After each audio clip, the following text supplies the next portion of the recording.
नमस्कार साथियों, हर घर शिक्षा योजना जंक्शन में आप सभी का हार्दिक अभिनंदन और स्वागत। आज हम एक महत्वपूर्ण योजना के बारे में जानकारी साझा करेंगे, लाडो प्रोत्साहन योजना। इस योजना का उद्देश्य था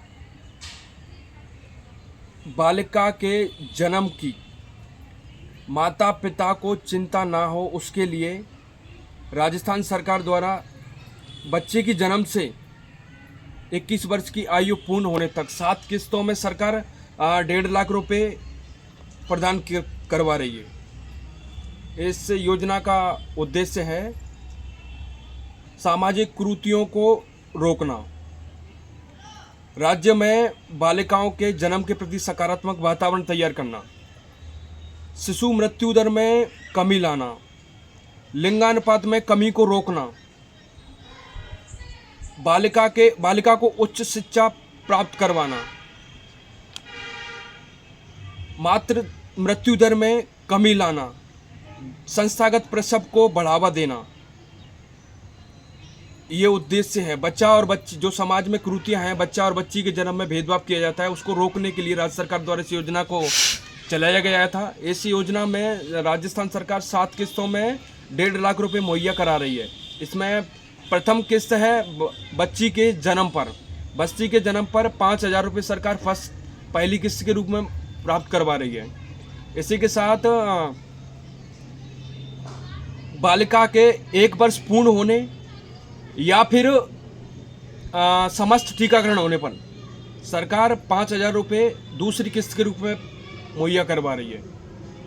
इसी तरह सरकार यदि बच्ची का एडमिशन विद्यालय में करवाया जाता है तो राजस्थान सरकार उसके लिए आपको 10,000 रुपये मुहैया करवा रही है तीसरी किस्त के रूप में।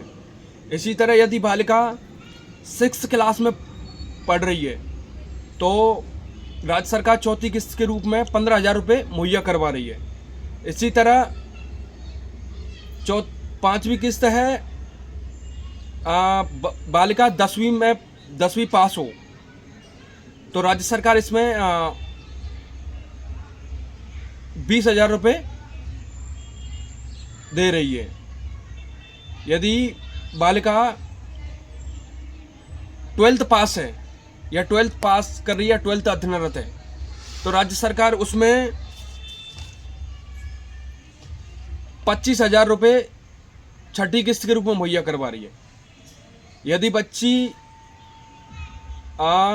ने 21 वर्ष पूर्ण कर लिया है या स्नातक पास कर लिया है तो राज्य सरकार उसमें 70,000 रुपये 7वीं किस्त के रूप में मुहैया करवा रही है। इसी तरह सरकार बालिका के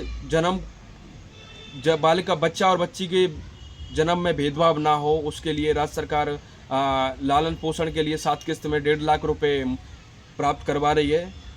इस योजना के लाभ लेने के लिए आप आवश्यक दस्तावेज हैं। आपके पास बच्ची का आधार कार्ड होना चाहिए, जन आधार कार्ड होना चाहिए, बच्ची का फोटो होना चाहिए, बच्ची का सिग्नेचर होना चाहिए यदि बच्ची सिग्नेचर कर पाए तो, और बच्ची की अंक तालिका होनी चाहिए। बच्ची यदि 10वीं पास है तो 10वीं की अंक तालिका होनी चाहिए, 12वीं है तो 12वीं की अंक तालिका होनी चाहिए।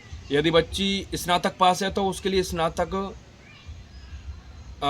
की अंक तालिका होनी चाहिए आपके पास, और आपके पास बैंक पासबुक होना चाहिए, मूल निवास होना चाहिए। ये दस्तावेज हैं। इन दस्तावेज को लेकर आप ई मित्र पर जाकर SSYD से या फिर आप खुद भी SSYD के द्वारा लॉगिन आवेदन कर सकते हैं। आवेदन करने के बाद आप उसका स्टेटस भी SSYD से चेक कर सकते हैं। और अभी फॉर्म स्टार्ट हैं। आप सभी साथियों से गुजारिश है, आप इस योजना का ज़्यादा से ज़्यादातर लाभ लें और इस योजना के लिए आवेदन करें। और आप सभी का हार्दिक आभार। आप सभी को यदि मेरी द्वारा जानकारी जो साझा की जा रही है अगर आपको अच्छी लगती है तो आप ज़रूर सपोर्ट करें, शेयर करें और फॉलो करें। नमस्कार।